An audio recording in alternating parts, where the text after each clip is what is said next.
Yo, what is going on, you guys? It's your boy King Sanders here. We are back with another day of sports betting. This is going to be for Sunday, March 12th slate of NBA action. I'm super excited to dive into it. Unfortunately, we don't have a whole ton of games on, but we do have some pretty good spots that I did want to target. Did just want to go ahead and say that we are still currently on the road to 12,000 subscribers. So if you guys are new, make sure that you guys do go ahead and like, comment, subscribe, turn on that notification bell so you guys know whenever I post.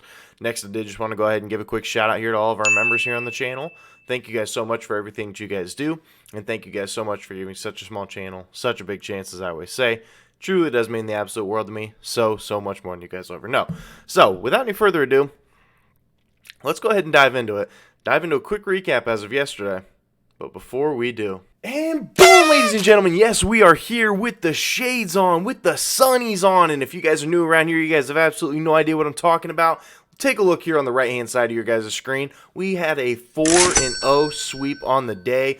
Absolutely insane. We have been on a crazy run. We're on a 9-1 run here currently, and hopefully we can keep things going. We have 3 plays here in the NBA as of today. I will say it's Sunday in the NBA. Okay, don't look to go ahead and blow your whole check on some of these plays, because realistically, Sundays in the NBA are tough. They're very tough. They're very weird. They're very tricky. 99% of the players sit out on Sundays. It's just very strange. So if you're new to sports betting, don't make today the day that you go all in and literally just bet on everything. So in the NBA, I would just be very careful. But regardless, I did find 3 plays that I'm going to be putting my own money on that I do really like here. So let's go ahead and dive into a quick recap as of yesterday. So we did end up having...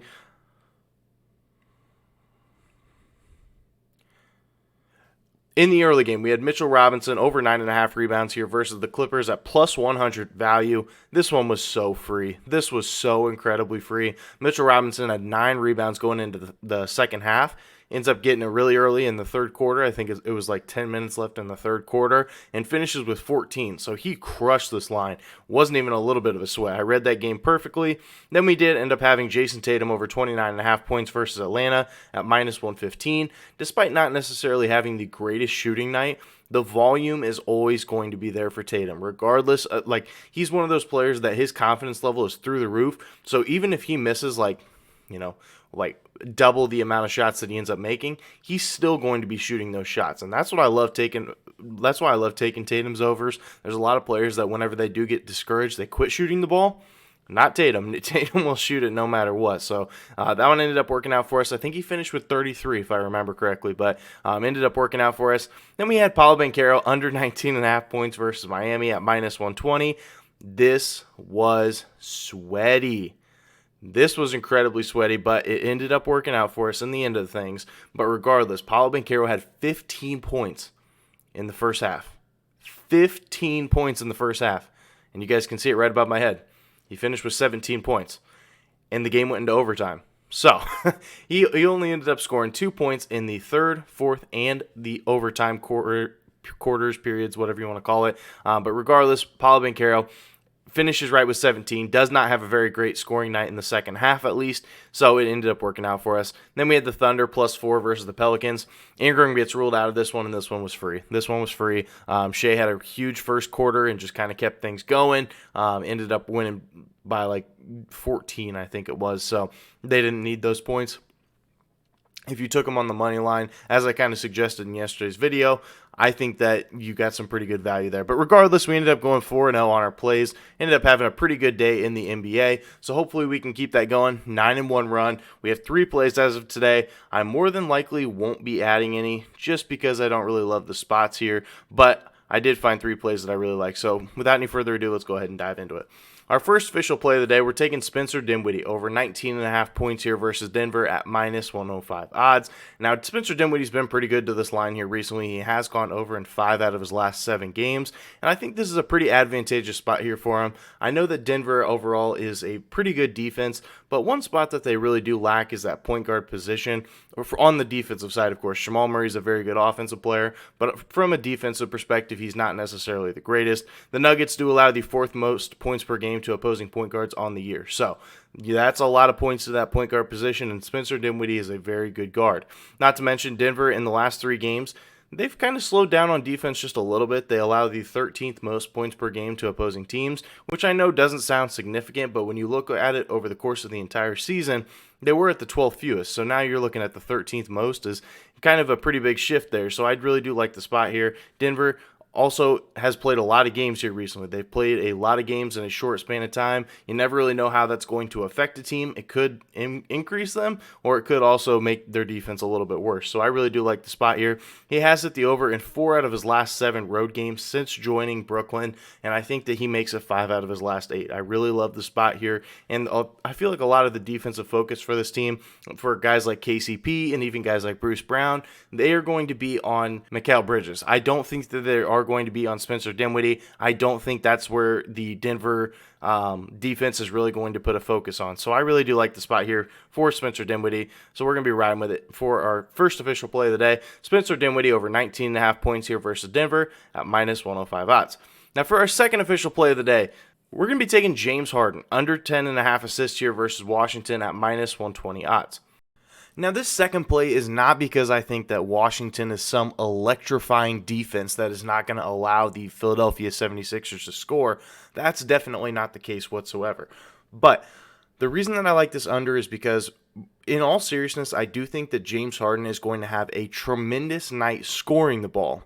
I think that he may have close to 30 points tonight. But I like the under because I don't think he's going to pass nearly as much. Now, go ahead and hear me out just for a second. The Wizards do allow in their last 15 games, since they have had all those injuries to a bunch of different point guards, kind of cycling in the point guard rotation and just trying to find something that does end up sticking. In those games, in the last 15, the Wizards allow the 4th fewest assists per game to opposing point guards. So they do not give up a lot of assists to that point guard position, and they give up the 6th most points per game.